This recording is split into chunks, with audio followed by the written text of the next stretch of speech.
Do you ever notice how people only pay attention after the damage is done? They ignore you when you're quiet, laugh when you stumble, and vanish when you're at your lowest. But the second you stop explaining yourself, suddenly everyone wants to know what you're up to. Funny, isn't it, how silence speaks louder than desperation, how stillness makes them nervous? They can't stand not knowing what's coming. And that's exactly why this right now is the turning point. Not because you said something, but because you didn't have to. Just watch. You'll see why. Silence. That thing they all underestimate, that strange, eerie pause that makes people uncomfortable. You walk into a room and you're not smiling, you're not talking, suddenly you're the problem. Not because you've done anything wrong, but because you've disrupted their little illusion, their idea of what normal should look like. You see, most people need noise, chaos, chatter, movement. It keeps them from having to face the truth. But when someone goes quiet, that's when the alarm bells start ringing. Not because you're broken. No. But because they know you're starting to see clearly. It's funny, isn't it, how quickly they get uncomfortable when the mask slips. When you stop pretending, when you stop entertaining, the silence becomes a mirror, and guess what? They don't like what they see. You used to beg for attention, approval, a pat on the head. Not anymore. Now they notice your silence like a bomb waiting to go off. They study your movements, read into your expression, try to decode your next move. Because silence doesn't mean weakness. It means calculation. When you were crying, they looked away. When you were shouting, they laughed. But now you're quiet, and suddenly they're watching closely. Why? Because they know something's shifted. They can feel it. Like a storm that hasn't broken yet, but you can smell it in the air, that tension, that pressure, that strange stillness before the world changes. That's what silence really is. It's not absence. It's the calm before detonation. People think power is loud, flashy, explosive. They think it announces itself with a bang, but real power creeps in, quiet, like a shadow in the corner. It doesn't ask permission. It doesn't raise its voice. It simply takes control. And when you understand that, when you embrace that silence, you stop reacting. You stop giving them the satisfaction of seeing you bleed. You watch. You wait. And you make every word, every move, every breath deliberate. They used to think you were predictable, an open book. But now you've shut the pages. Now you're writing in ink they can't read, and it drives them mad. They poke, they prod, they try to provoke a response, any response, but you've gone still. You've become the quiet they can't control. And in that silence, you've found your edge. Let them underestimate you. Let them think you've fallen off. Let them think you're done. That's when you have them exactly where you want them. Because when you're quiet, you see everything. You hear what they say when they think you're not listening. You notice who claps when you lose. You learn the rhythm of their games, their lies, their masks, and you start playing by different rules. They don't fear you when you're loud. They expect loud. They prepare for loud. But when you say nothing, when you vanish into yourself, when you stop defending your name, that's when the tables turn. That's when the power shifts. Because now they're reacting to you. Every second of your silence echoes in their heads. Every breath you take makes them second-guess their own. You've become a presence. Silence is a weapon, but only in the hands of those who know how to wield it. Most people are too scared of their own thoughts to be quiet. They fill the air with nonsense, hoping to drown out the fear. But not you. You've learned to sit with the silence, to own it, to become it, and that terrifies them. You're not here to explain. You're not here to perform. You're not here to fix what they broke. You're here because you finally understand that silence makes the loudest noise when power shifts without warning. They always want a reason, don't they? A neat little story to explain the change. Why you stopped answering. Why you walk different now. Why you look at them like they're already dead to you. But the truth is, they don't deserve your explanation. They had their chance. They played their games, pulled their strings, laughed when you broke. And now that the curtain's closed, they suddenly want an encore, but you're done dancing for an audience that only clapped when you bled. People fear what they don't understand, but more than that, they fear what they can't control. And mystery terrifies them. You used to be predictable, always showing up, always proving yourself, always trying to be seen. You handed them every version of yourself, hoping just one would be enough. But now you've gone silent. Now you've gone dark. And they, panicking. They poke around, ask questions, send messages disguised as concern. You good? Just checking in. No, they're not checking in. They're checking up. Trying to see if you've moved on, grown past them, started building without their permission. You became a question mark in their story. And nothing haunts people more than a chapter they didn't get to finish. You stopped being easy to read, and now they don't know what page you're or if they're even in the book anymore. You see, people are drawn to chaos as long as it isn't theirs. They don't want to face their reflection, so they keep others predictable, labeled, safe. But when you pull away, when you take your narrative and set it on fire, suddenly they're left in the smoke, coughing, scrambling, wondering where it all went wrong. And the funniest part? You didn't scream. You just stopped showing up the way they expected you to. And now they talk. Of course they talk. They've changed. They're not the same anymore. No, you're not. You stopped being their puppet. You stopped shrinking to fit the frame. You became an unsolvable riddle, a mirror they can't stand to look into. And with every unanswered call, every unread message, every silence that follows their question, you're teaching them something. You're teaching them that respect is earned, not demanded. When you were predictable, they had power. They could twist your words, guilt-trip your loyalty, manipulate your light.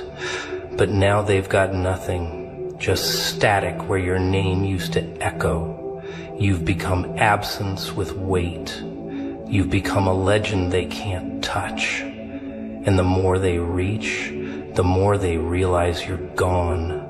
Not physically, but mentally, emotionally, spiritually. And they weren't invited where people respect mystery more than explanation, because mystery can't be manipulated. Mystery keeps them guessing, keeps them chasing ghosts. It reminds them they never really knew you to begin with. They just knew the version you let them see. The obedient one, the hopeful one, the one that kept bending to be enough.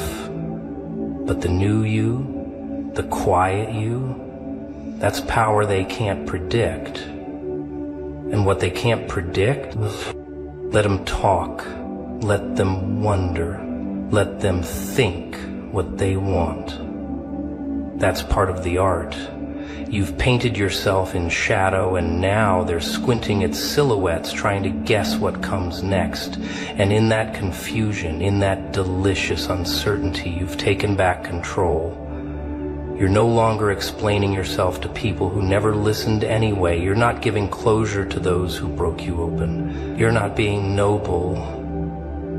You're being real. Because sometimes the best revenge isn't rage, it's silence. It's showing them how little of your energy they're worth. It's watching them spiral while you build quietly, deliberately, ruthlessly.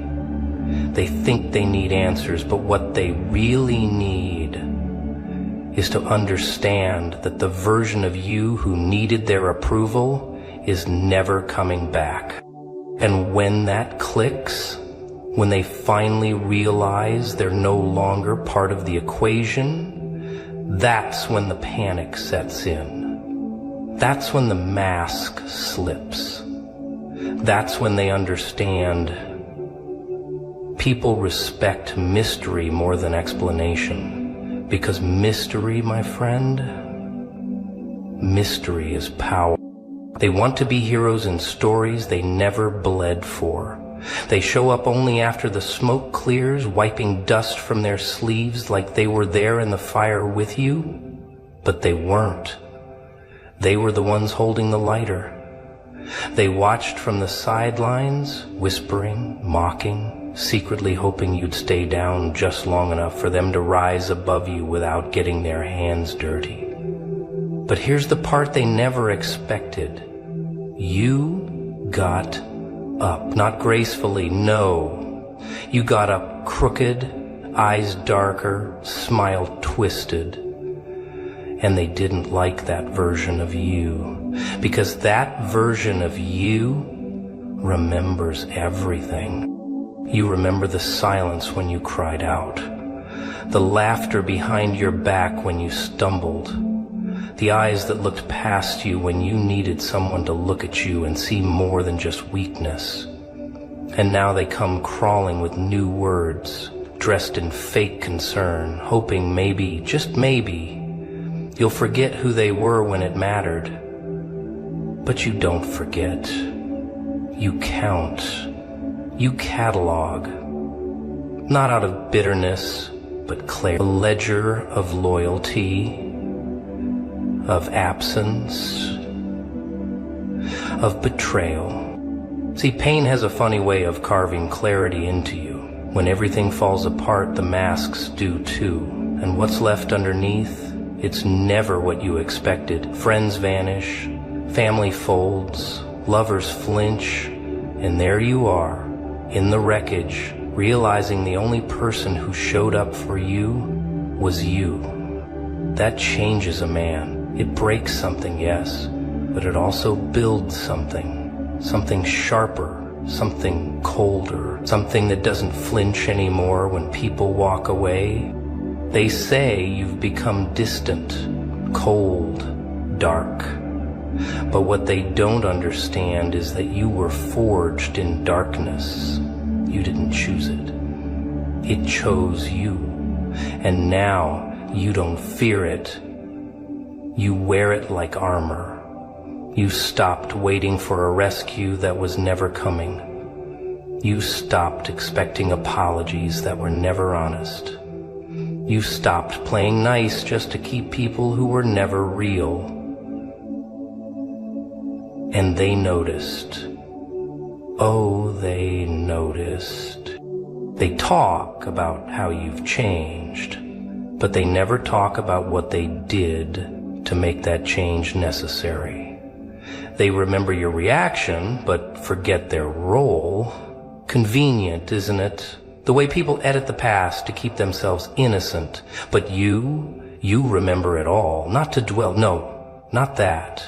You remember so you never fall for the illusion again. You remember so the next time someone tries to hand you poison wrapped in charm, you recognize the taste. This new version of you, it's uncomfortable for them because it has boundaries. It says no. It walks away without explanation. It doesn't apologize for putting itself first. That scares people. Especially the ones who benefited from your self-destruction, the ones who feasted on your silence. They miss the old you, not because they loved you, but because the old you was easier to manipulate, more pliable, less dangerous. But the thing about falling apart is, if you survive it, you learn. You learn how to rebuild without the pieces that broke you. You learn the power of solitude. You learn that peace isn't always quiet. It's knowing you don't owe your energy to people who drain it. You learn that love, respect, loyalty, they aren't just words, they're currencies. And if someone isn't willing to pay the price, they don't get a seat at your table. They don't get to ask why you're silent now, why you stopped texting, why you don't show up like you used to. They forfeited the right to your presence when they turned absence into a pattern. And now they're confused, unsettled, watching you rise from a distance, wondering how they lost access to something they thought they'd always have. That's the part they never planned for. That you'd get tired, that you'd grow teeth, that you'd stop bleeding for people who only showed up when it was convenient. So now you walk different, speak different, smile less but mean it more. You don't perform anymore. You don't seek validation from the same mouths that once spit on your name. You learn to validate yourself. And once you taste that kind of freedom, you can't go back. They can't reach you anymore. You're on a different frequency now. One built on truth, not illusion. And they're still stuck trying to figure out how you turned your pain into power. They all laughed when you said you had a dream. Not the polite kind of laugh, the kind that stings, that lingers, the kind that tells you without words, you? Really? They don't say it out loud, but you can hear it in the silence, in the eye rolls, in the way they change the subject when you speak. They treat your ambition like it's a disease. They talk about being realistic, like that's the medicine you're supposed to swallow. But deep down, they're not protecting you from failure. They're protecting themselves from the discomfort of watching you become what they couldn't. You see, people love it when you stay small, when you keep your head down, when you play the part you've always played. Because if you rise, if you break the mold, if you dare to believe in something bigger, it forces them to confront the prison they never tried to escape. Your progress is a mirror, and not everyone likes what they see in a mirror. They don't want to be reminded of what they gave up on, of how they settled. So instead, they call you crazy, they call you obsessed, they call you unrealistic, and they do it with smiles, with love, with that tone that pretends to care, but reeks of fear. But you kept going, even when the doors slammed, even when no one clapped, even when all you had was grit and rage and a vision so clear it hurt to look away. You didn't need their applause. You needed silence. Silence sharpens the blade. You learned to walk through fire without flinching. You learned that the world doesn't give you permission, it waits to see if you'll break.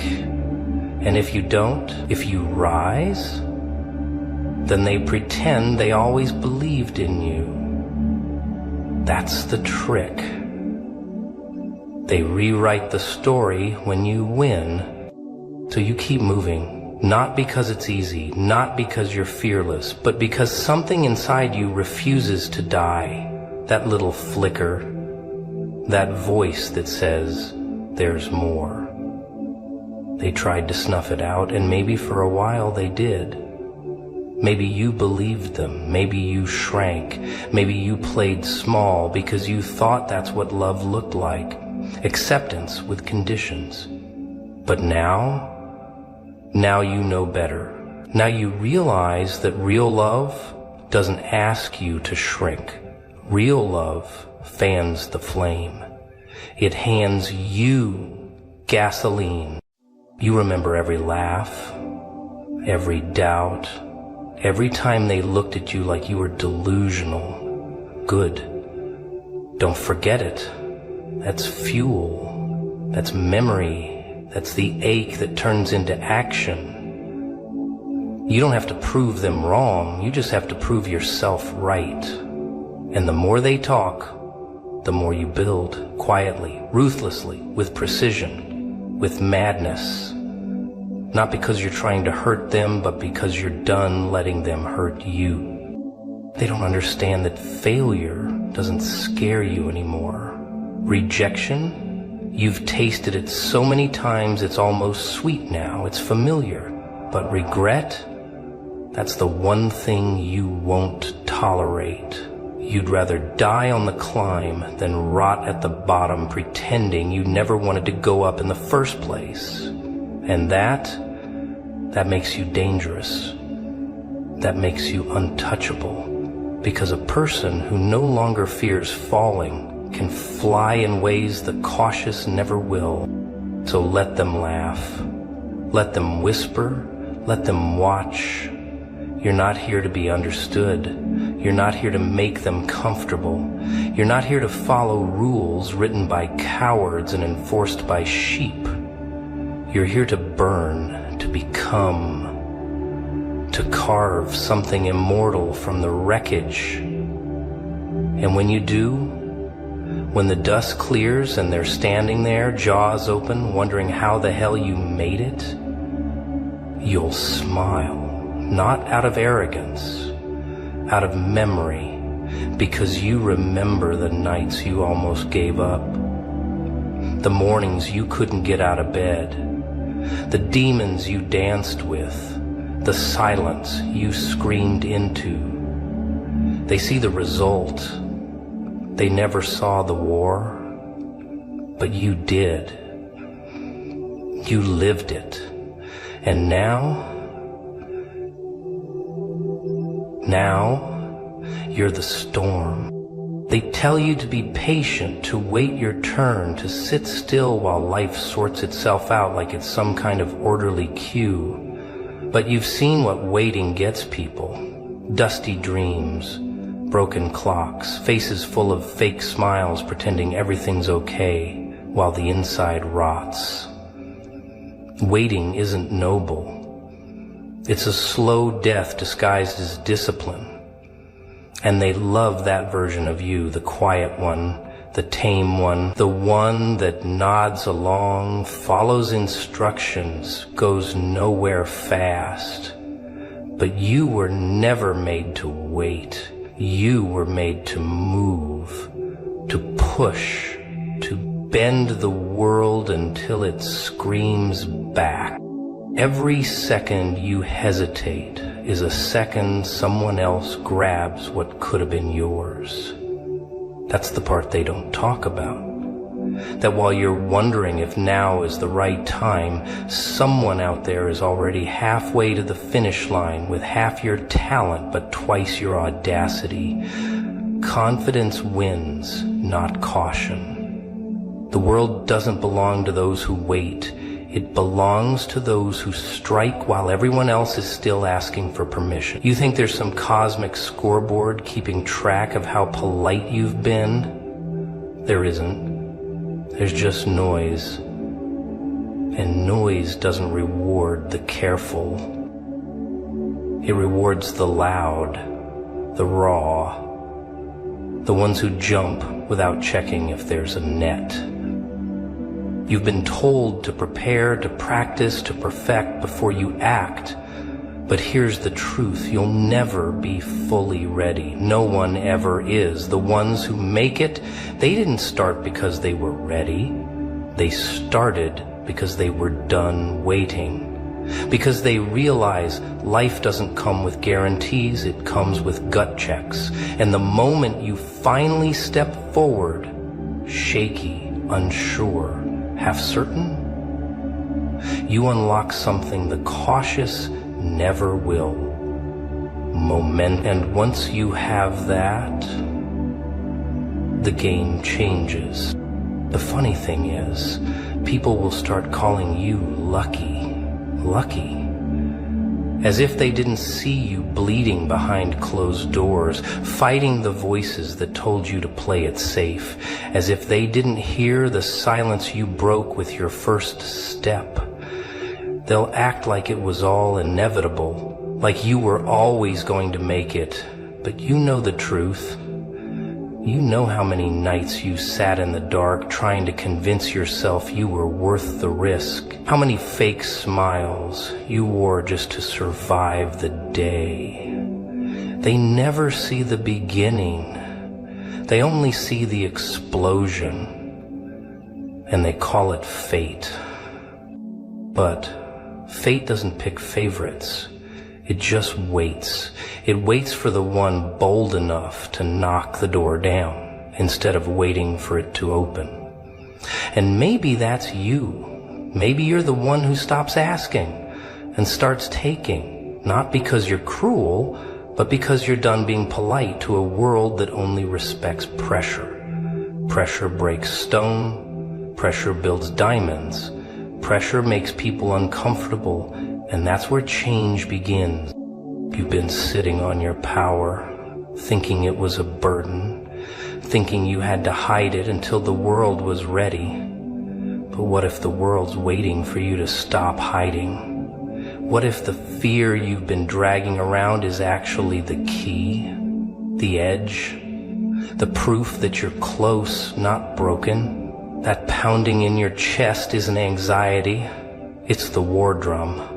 Before the strike, you don't need more time, you need more truth. And the truth is this, the only thing standing between you and what you were meant for is the lie you keep telling yourself about why you can't have it. So go ahead, break rhythm, defy logic, show up messy, flawed, unprepared, burn the playbook they handed you.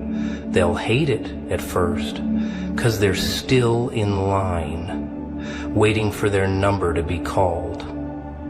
But deep down, a part of them will wish they had your nerve. Because that's what this world needs, not more sheep, more wolves, more fire starters. More people willing to say, I'm not waiting anymore, and mean it with every inch of their being.